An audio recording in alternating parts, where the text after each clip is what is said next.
ಸ್ನೇಹಿತರೇ ನಮಸ್ಕಾರ, ನಾನು ರವೀಂದ್ರ ಜೋಶಿ.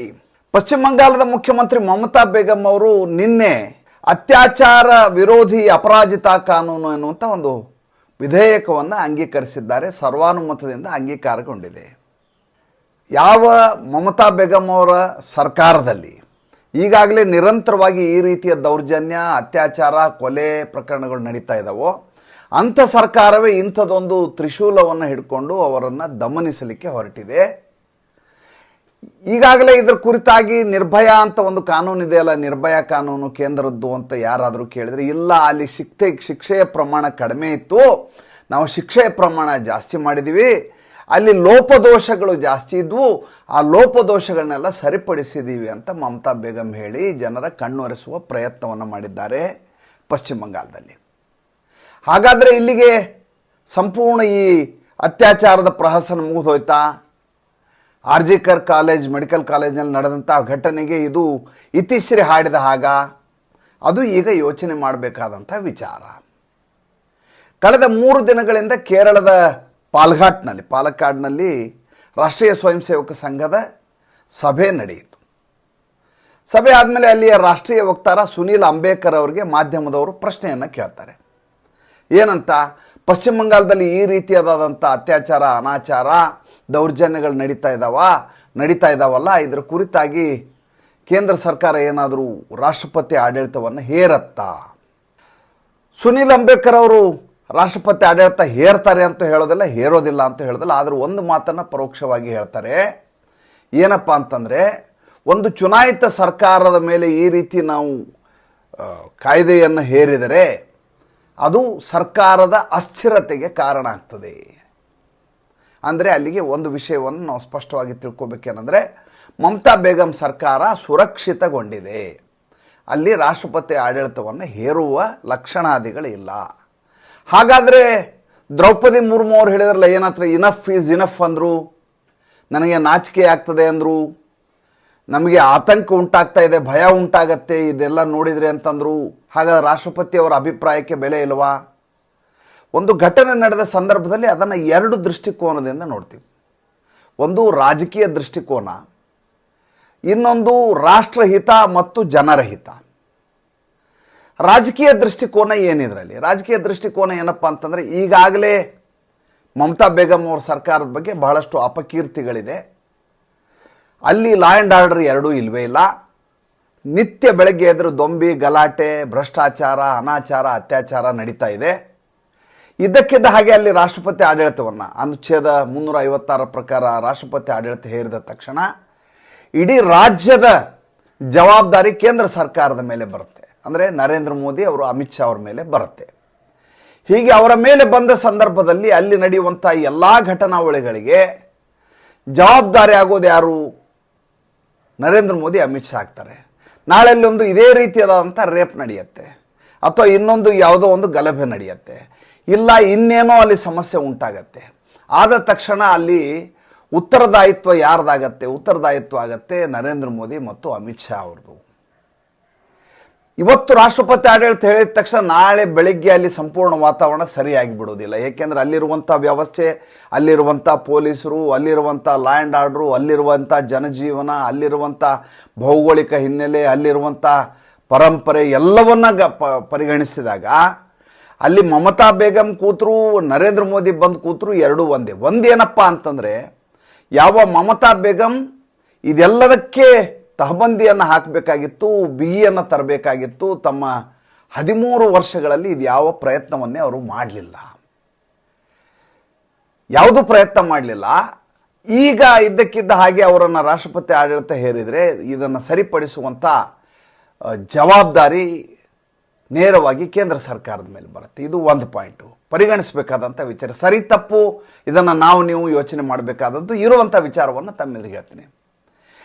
ಎರಡನೇದ್ದು, ಈಗಾಗಲೇ ಮಮತಾ ಬೇಗಂ ಹೇಳಿದ್ದಾರೆ, ಇದರಿಂದ ಒಂದು ವೇಳೆ ನನ್ನ ಕುರ್ಚಿ ಏನಾದರೂ ಅಲಗಾಡಿದರೆ ಪಶ್ಚಿಮ ಬಂಗಾಳದಲ್ಲಿ ಬೆಂಕಿ ಹೊತ್ಕೊಳ್ಳುತ್ತೆ, ಅದು ಮುಂದೆ ಅಸ್ಸಾಂಗೆ ಹೋಗುತ್ತೆ, ಅಸ್ಸಾಂದಿಂದ ಜಾರ್ಖಂಡಿಗೆ ಬರುತ್ತೆ, ಜಾರ್ಖಂಡಿಂದ ಉತ್ತರ ಪ್ರದೇಶಕ್ಕೆ ಬರುತ್ತೆ, ಬಿಹಾರಿಗೆ ಬರುತ್ತೆ, ಎಲ್ಲ ಕಡೆ ಬೆಂಕಿ ಹೊತ್ಕೊಂಡ್ಬಿಡತ್ತೆ ಅಂತ ಒಂದು ಸೂಕ್ಷ್ಮವಾದ ಮಾತನ್ನು ಹೇಳಿದ್ದಾರೆ. ಅಂದರೆ ಉದ್ದೇಶ, ಒಂದು ಗೃಹ ಯುದ್ಧವನ್ನು ಸಾರಲಿಕ್ಕೆ ಬೇಕಾದಂಥ ಎಲ್ಲ ತಯಾರಿಗಳನ್ನು ಈಗಾಗಲೇ ಈ ದೇಶದ ರಾಷ್ಟ್ರ ವಿಚ್ಛಿದ್ರಕಾರಿ ಶಕ್ತಿಗಳು ಈಗಾಗಲೇ ಪ್ರಯತ್ನ ಮಾಡಿ ಆಗಿ ಹೋಗಿದ್ದಾವೆ, ರೆಡಿ ಮಾಡಿ ಇಟ್ಕೊಂಡಿದ್ದಾರೆ. ಈಗಾಗಲೇ 2 ವರ್ಷಗಳ ಹಿಂದೆ ರಾಹುಲ್ ಗಾಂಧಿ ಅವರು ಹೇಳಿದರು, ಇಡೀ ಭಾರತ ದೇಶದಲ್ಲಿ ಸೀಮೆ ಎಣ್ಣೆ ಸುರಿದು ಆಗಿ ಹೋಗಿದೆ, ಚಿಮಣಿ ಎಣ್ಣೆ ಹಾಕಿರೋದು, ಕಡ್ಡಿ ಕೆರೆಯೋದೊಂದೇ ಬಾಕಿ ಇದೆ ಅಂತ ಹೇಳಿದರು. ಅಲ್ಲಿಂದ ಇಲ್ಲಿವರೆಗೂ ಜೋಪಾನವಾಗಿ ಕಾಯ್ಕೊಂಬಂದಿದೆ ಕೇಂದ್ರ ಸರ್ಕಾರ. ಅದಾದ್ಮೇಲೆ ಚುನಾವಣೆ ಆಯಿತು, ಚುನಾವಣೆಯ ಸಂದರ್ಭದಲ್ಲಿ ಭಾಳ ದೊಡ್ಡ ಮಟ್ಟದ ಗಲಭೆಗೆ ಪ್ರಯತ್ನ ಆಯಿತು, ಅದ್ಯಾವುದೂ ಸಾಧ್ಯ ಆಗಲಿಲ್ಲ. ನಮ್ಮ ತನಿಖಾ ಸಂಸ್ಥೆಗಳು ಸರಿಯಾಗಿ ಬಂದೋಬಸ್ತ್ ಮಾಡಿಕೊಂಡು ಇದಕ್ಕೆ ಬೇಕಾದಂಥ ಬೇಹುಗಾರಿಕೆಯನ್ನೆಲ್ಲ ಮಾಡಿಟ್ಕೊಂಡಿದ್ರು, ಯಾವುದೇ ರೀತಿಯ ಉಗ್ರ ಕೃತ್ಯ ನಡೆಯಲಾರ್ದಾಗಿ ನೋಡಿಕೊಂಡ್ರು. ಆದರೆ ಈಗ ಮಮತಾ ಬೇಗಂ ಹೇಳುವುದೇನೆಂದರೆ, ಒಂದು ವೇಳೆ ರಾಷ್ಟ್ರಪತಿ ಆಡಳಿತ ಹೇರಿದ ಸಂದರ್ಭದಲ್ಲಿ ಇವರದೇ TMC ಕಾರ್ಯಕರ್ತರು ಪಶ್ಚಿಮ ಬಂಗಾಳದಲ್ಲಿ ಕಂಡಲ್ಲಿ ಹೇಗೆ ಚುನಾವಣೋತ್ತರ ಹಿಂಸಾಚಾರ ನಡೀತಲ್ಲ ಅದೇ ರೀತಿಯ ಹಿಂಸಾಚಾರವನ್ನು ಪ್ರಾರಂಭಿಸುವ ಮುನ್ಸೂಚನೆಯನ್ನು ಅವರು ಕೊಟ್ಟಿದ್ದಾರೆ. ಪಶ್ಚಿಮ ಬಂಗಾಳ ಆದ ತಕ್ಷಣ ಪಕ್ಕದಲ್ಲಿ ಅಸ್ಸಾಂಗೆ ಅದು ಹೊತ್ಕೊಳ್ಳುತ್ತೆ, ಅಲ್ಲಿಯೂ ಕೂಡ ಕಾಯ್ಕೊಂಡು ಕೂತಿದ್ದಾರೆ. ಹಿಮಂತ ಬಿಸ್ವ ಶರ್ಮಾನ ಹೇಗೆ ಇಳಿಸಬೇಕು, ಆತನ ಶಕ್ತಿಯನ್ನು ಹೇಗೆ ಉಡುಗಿಸಬೇಕು ಅಂತ ಕೋಮುವಾದಿ ಜಿಹಾದಿ ಶಕ್ತಿಗಳು ಕಾಯ್ಕೊಂಡು ಕೂತಿದ್ದಾವೆ. ಅದಕ್ಕೆ ಪುಟು ಕೊಡಲಿಕ್ಕೆ ಬೇರೆದವರು ವಿದೇಶಿ ಶಕ್ತಿಗಳು ಸಿದ್ಧರಾಗಿದ್ದಾರೆ. ಅಲ್ಲಿ ಬೆಂಕಿ ಹೊತ್ಕೊಳ್ಳುತ್ತೆ. ಜೊತೆಗೆ ಪಕ್ಕದಲ್ಲಿರುವಂಥ ಬಿಹಾರಕ್ಕೆ ಬರುತ್ತೆ, ಬಿಹಾರದಿಂದ ಉತ್ತರ ಪ್ರದೇಶಕ್ಕೆ ಬರುತ್ತೆ, ಜಾರ್ಖಂಡ್ಗೆ ಬರುತ್ತೆ, ಎಲ್ಲ ಕಡೆ ಇದು ದಾವಾನಲದಂತೆ ಹೊತ್ತಿಕೊಳ್ಳುತ್ತೆ. ಹೇಗೆ ಬಾಂಗ್ಲಾದೇಶದಲ್ಲಿ ಗೃಹಯುದ್ಧ ಆಯಿತೋ, ಹೇಗೆ ಇಡೀ ದೇಶದಲ್ಲಿ ಬೆಂಕಿ ಹೊತ್ತುವ ಕೆಲಸ ಆಯಿತೋ, ಅದೇ ಕೆಲಸವನ್ನು ಮಾಡಲಿಕ್ಕೆ ಸನ್ನದ್ಧರಾಗಿ ಕುಳಿತುಕೊಂಡಿರುವಂಥ ವಿಚ್ಛಿದ್ರಕಾರಿ ಶಕ್ತಿಗಳು ಕಾಯ್ತಾ ಇದ್ದಾವೆ. ಒಂದು ವಿಷಯವನ್ನು ನೀವು ಗಮನಿಸಿ, ಮಮತಾ ಬೇಗಂ ಅವರು ಇಲ್ಲಿಯವರೆಗೂ ಡಿಫೆನ್ಸಿವ್ ಆಗಿ ಹೋರಾಡ್ತಾ ಇಲ್ಲ. ಅಂದರೆ ನಾನು ತಪ್ಪು ಮಾಡಿಲ್ಲ, ನನ್ನಿಂದ ಅನ್ಯಾಯ ಆಗಿಲ್ಲ, ನಾನು ಮಾಡಿದ್ದಲ್ಲ ಇದು, ಈ ರೀತಿಯ ಮಾತಾಡ್ತಾ ಇಲ್ಲ. ಇವತ್ತಿಗೂ ಅವರು ಅಫೆನ್ಸಿವ್ ಆಗಿ ಆಡ್ತಾ ಇದ್ದಾರೆ. ಇವತ್ತಿಗೂ ಬ್ಯಾಕ್ ಫುಟ್ಟಲ್ಲಿಲ್ಲ, ಇವತ್ತಿಗೂ ಫ್ರಂಟ್ ಫುಟ್ಟಲ್ಲಿ ನಿಂತೆ ಆಟ ಆಡ್ತಾ ಇರೋದು ಅವರು.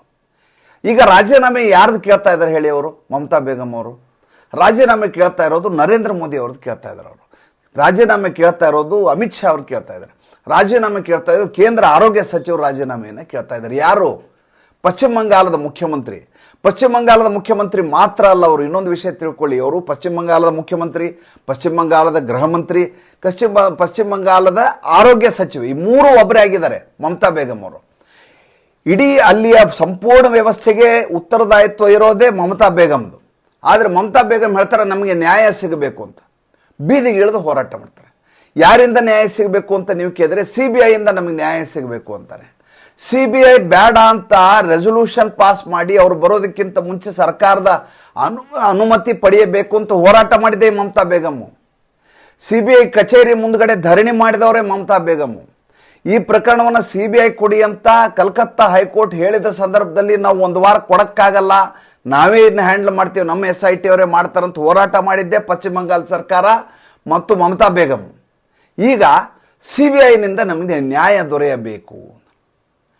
ಮೊದಲನೇದಾಗಿ ಈಕೆ ಮುಖ್ಯಮಂತ್ರಿ, CBI ನ್ಯಾಯ ಕೊಡೋದಲ್ಲ, CBI ಪ್ರಕರಣವನ್ನು ದಾಖಲು ಮಾಡ್ಕೊತಾರೆ, ಅದು ಕೋರ್ಟ್ಗೆ ಹೋಗುತ್ತೆ, ಕೋರ್ಟು ನ್ಯಾಯ ಕೊಡಬೇಕು.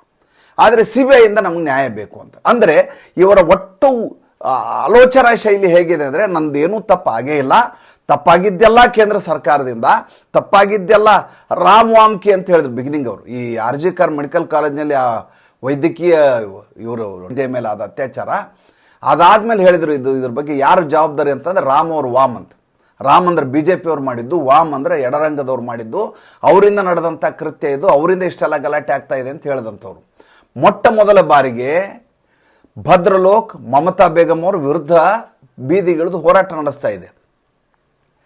ಈ ಇಡೀ ಪಶ್ಚಿಮ ಬಂಗಾಳದಲ್ಲಿ ಮೊಟ್ಟ ಮೊದಲ ಬಾರಿಗೆ ಮಮತಾ ಬೇಗಂ ಅವರ ಪ್ರತಿಕೃತಿಯನ್ನು ಸುಡುವಂಥ ಕೆಲಸ ನಡೆದಿದೆ. ಮೊಟ್ಟ ಮೊದಲ ಬಾರಿಗೆ ಪಶ್ಚಿಮ ಬಂಗಾಳದಲ್ಲಿ ಮಮತಾ ಬೇಗಂ ವಿರುದ್ಧ ಧ್ವನಿ ಮೊಳಗ್ತಾ ಇದೆ. ಇದು ಇಲ್ಲಿಯವರೆಗೂ ಆಗಿರಲಿಲ್ಲ. ಯಾರಾದರೂ ಈ ರೀತಿ ಪ್ರತಿಭಟಿಸಿದ್ದೆ ಆದರೆ ತಕ್ಷಣ ಅವ್ರನ್ನ ಬಂಧಿಸುವಂಥ ಕೆಲಸವನ್ನು TMC ಸರ್ಕಾರ ಮಾಡ್ತಾ ಇತ್ತು. ಅದು ಪತ್ರಿಕೆಯವರಾಗಿರ್ಬೋದು ಅಥವಾ ಚಳವಳಿಕಾರರಾಗಿರ್ಬೋದು, ಸಾಮಾಜಿಕ ಕಾರ್ಯಕರ್ತರಿರ್ಬೋದು, ಯಾರೂ ಕೂಡ ಮಮತಾ ಬೇಗಂ ವಿರುದ್ಧ ಧ್ವನಿ ಎತ್ತೋ ಆಗಿರಲಿಲ್ಲ. ಆದರೆ ಇವತ್ತು ಬೀದಿಗೆ ನಿಂತು ಎಲ್ಲರೂ ಹೋರಾಟ ಮಾಡ್ತಾ ಇದ್ದಾರೆ. ಹಾಗಾದರೆ ಕೇಂದ್ರ ಸರ್ಕಾರದ ನಿಲುವೇನು? ಕೇಂದ್ರ ಸರ್ಕಾರದ ನಿಲುವು ಅತ್ಯಂತ ಸರಿಯಾದಂಥ ಮುಹೂರ್ತ ಯಾವುದಾದ್ರೂ ಇದ್ದರೆ ರಾಷ್ಟ್ರಪತಿ ಆಡಳಿತ ಇರಲಿಕ್ಕೆ ಇದಕ್ಕಿಂತ ಒಳ್ಳೆಯ ಸಮಯ ಇರಲಿಕ್ಕೆ ಸಾಧ್ಯವೇ ಇಲ್ಲ. ಈಗ ಹೇರ್ಲಿಕ್ಕಾಗದಿದ್ರೆ ಇನ್ನೆಂದೂ ಹೇರ್ಲಿಕ್ಕಾಗೋದಿಲ್ಲ. ಯಾವುದೇ ಚಳವಳಿ ಇರ್ಬೋದು, ಅದು ಸಂದೇಶ್ ಖಾಲಿ ಇರಬಹುದು, ಅಥವಾ ಶಿಕ್ಷಕರ ನೇಮಕಾತಿ ಹಗರಣದ್ದಿರ್ಬೋದು, ಅಥವಾ ಈಗಿರುವಂಥ ವೈದ್ಯ ರೇಪ್ ಕೇಸ್ ಇರ್ಬೋದು. ಒಂದು ತೀಕ್ಷ್ಣವಾದಂಥ ಹೋರಾಟ ನಡೆಯುವ ಸಂದರ್ಭದಲ್ಲಿ ಇಂಥ ನಿಲುವನ್ನು ತೆಗೆದುಕೊಳ್ಳಬೇಕು, ದಿಟ್ಟತನವನ್ನು ಮೆರೆಯಬೇಕು, ಮುಂದಾಗಿದ್ದಾಗಲಿ ಅಂತ ರಾಷ್ಟ್ರಪತಿ ಆಡಳಿತವನ್ನು ಹೇರಬೇಕು. ಹೇರದೇ ಇರೋದಕ್ಕೆ ಕಾರಣ ಏನಿರಬಹುದು ಅಂದರೆ 2026 ಚುನಾವಣೆ ಇದೆ. ಆ ಚುನಾವಣೆಯ ಸಂದರ್ಭದಲ್ಲಿ ಅಷ್ಟೊತ್ತಿಗೆ 3 ಟರ್ಮ್ನ ಆ್ಯಂಟಿ ಇನ್ಕಮನ್ಸಿ ಇರುತ್ತೆ, ಆಡಳಿತ ವಿರೋಧಿ ಅಲೆ ಇರುತ್ತೆ ಮಮತಾ ಬೇಗಂ ಅವ್ರ ಮೇಲೆ. ಆ ಸಂದರ್ಭದಲ್ಲಿ BJP ಅಧಿಕಾರ ಹಿಡಿಯಬೇಕು ಅನ್ನುವಂಥ ಲೆಕ್ಕಾಚಾರ ಇರ್ಬೋದು. ಮೊದಲನೇದಾಗಿ ಪಶ್ಚಿಮ ಬಂಗಾಳದಲ್ಲಿ ಭಾರತೀಯ ಜನತಾ ಪಕ್ಷಕ್ಕೆ ಸಮರ್ಥವಾದಂಥ ನಾಯಕತ್ವವೇ ಇಲ್ಲ. ಕೋವಿಡ್ ಸಂದರ್ಭದಲ್ಲಿ ಕೂಡ, ಕಳೆದ ಬಾರಿಯ ಚುನಾವಣೆಯ ಸಂದರ್ಭದಲ್ಲಿ ಕೂಡ 2020-21ರಲ್ಲಿ ನರೇಂದ್ರ ಮೋದಿಯವರ ಅಂಥ ಸಂದರ್ಭದಲ್ಲಿ 16 ರ್ಯಾಲಿಗಳನ್ನು ಮಾಡಿದರು ಪಶ್ಚಿಮ ಬಂಗಾಳದಲ್ಲಿ. 16 ರ್ಯಾಲಿ, ಯಾವುದೇ ಪ್ರಯೋಜನ ಆಗಲಿಲ್ಲ. ಇವರ ವಿರುದ್ಧ ಆಡಳಿತ ವಿರೋಧಿ ಅಲೆ ಇದೆ ಅಂತ ಹೇಳಲಾಯಿತು. ಲೋಕಸಭಾ ಚುನಾವಣೆಯಲ್ಲಿ 18 ಸೀಟ್ ಇದ್ದಂಥ BJP 12 ಕೇಳಿತ್ತು. ಹಾಗಾದರೆ ಯಾವ ಆಡಳಿತ ವಿರೋಧಿ ಅಲೆ ಇದು? ಅಂದರೆ ಮಮತಾ ಬೇಗಂ ಅವ್ರನ್ನ ಓಲೈಸುವಂಥ, ಮತ ಹಾಕುವಂಥ ಒಂದು ದೊಡ್ಡ ವರ್ಗ ಈಗಲೂ ಸಿದ್ಧವಾಗಿದೆ ಅಂತ. ಅದನ್ನು ಬದಿಗೊತ್ತಿ ಅಲ್ಲಿ ಲಾ ಆ್ಯಂಡ್ ಆರ್ಡರ್ ತರಬೇಕು ಅಂದರೆ ಕೇಂದ್ರ ಸರ್ಕಾರ ದಿಟ್ಟವಾದ ಕ್ರಮ ತಗೊಂಡು ರಾಷ್ಟ್ರಪತಿ ಆಡಳಿತವನ್ನು ಹೇರಬೇಕು. ನೋಡಿ, ಈಗ RG ಕಾರ್ ಮೆಡಿಕಲ್ ಕಾಲೇಜ್ಗೆ CRPF ಸಿಬ್ಬಂದಿ ವರ್ಗದವ್ರನ್ನ ಹಾಕಲಾಗಿದೆ, ಮಹಿಳಾ ಸಿಬ್ಬಂದಿ ವರ್ಗದವ್ರನ್ನ, ಏಕೆಂದರೆ ರಕ್ಷಣೆಯ ದೃಷ್ಟಿಯಿಂದ. ಈ ಮಮತಾ ಬೇಗಂ ಸರ್ಕಾರದವರು ಬಂದಿರುವಂಥ ಈ CRPF ಯೋಧರಿಗೆ ಉಳ್ಕೊಳ್ಳಿಕ್ಕೆ ವ್ಯವಸ್ಥೆಯನ್ನೇ ಕೊಟ್ಟಿಲ್ಲ. ಅವ್ರು ಟಾಯ್ಲೆಟ್ಗೆ ಎಲ್ಲಿ ಹೋಗ್ಬೇಕು ಗೊತ್ತಿಲ್ಲ, ಮಲ್ಕೊಳ್ಳಿಕ್ಕೆ ವ್ಯವಸ್ಥೆ ಇಲ್ಲ. ಅಲ್ಲಿರುವಂಥ ಚೇಂಜ್ ರೂಮ್ ಇರ್ತಾವಲ್ಲ, ವೈದ್ಯರದು, ನರ್ಸ್ಗಳದು, ಪ್ಯಾರಾಮೆಡಿಕಲ್ ಸ್ಟಾಫ್ದು, ಆ ಜಾಗದಲ್ಲಿ ಅವರು ಉಳ್ಕೋತಾ ಇದ್ದಾರೆ. ಅಂದರೆ ಕೇಂದ್ರ ಸರ್ಕಾರದ ವಿರುದ್ಧ ಅಷ್ಟು ದ್ವೇಷವನ್ನು ಸಾಧಿಸುವಂಥ, ಈರ್ಷ್ಯೆ ಪಡುವಂಥ ಮಮತಾ ಬೇಗಂ ಸರ್ಕಾರ ಅಲ್ಲಿ ಇರಬೇಕಾ ಅಂತ ಜನ ಯೋಚನೆ ಮಾಡಬೇಕಾದಂಥದ್ದು. ಕೇಂದ್ರ ಸರ್ಕಾರ ದಿಟ್ಟು ನಿಲುವು ತೆಗೆದುಕೊಳ್ಳದೆ ಹೋದರೆ 12 ವರ್ಷ ಮಮತಾ ಬೇಗಂ ಅವರ ದೌರ್ಜನ್ಯ ಇದೇ ರೀತಿ ಮುಂದುವರಿತಾ ಇರುತ್ತೆ. ಈ ಮಸೂದೆ ಅಂಗೀಕಾರ ಕೇವಲ ನಾಟಕ ಅಲ್ಲದೆ ಬೇರೆ ಏನೂ ಇರಲಿಕ್ಕೆ ಸಾಧ್ಯ ಇಲ್ಲ. ಮತ್ತೆ ಮುಂದಿನ ಸಂಚಿಕೆಯಲ್ಲಿ ಮಾತಾಡ್ತೀನಿ. ಸಂಚಿಕೆ ಇಷ್ಟ ಆಗಿದರೆ ಲೈಕ್ ಮಾಡಿ, ಫಾಲೋ ಮಾಡಿ, ಶೇರ್ ಮಾಡಿ. ನಮ್ಮ ಮುಕ್ತ ಪತ್ರಿಕೋದ್ಯಮಕ್ಕೆ ದಯವಿಟ್ಟು ಆರ್ಥಿಕವಾಗಿ ಬೆಂಗಾವಲಾಗಿ. ಕೆಳಗಡೆ Google pay, PhonePe, Paytm number ಕೊಡಲಾಗಿದೆ. ತಮ್ಮ ಆರ್ಥಿಕ ಸಹಾಯ ನಮಗೆ ತೀರಾ ಅತ್ಯಗತ್ಯ. ನಮಸ್ಕಾರ.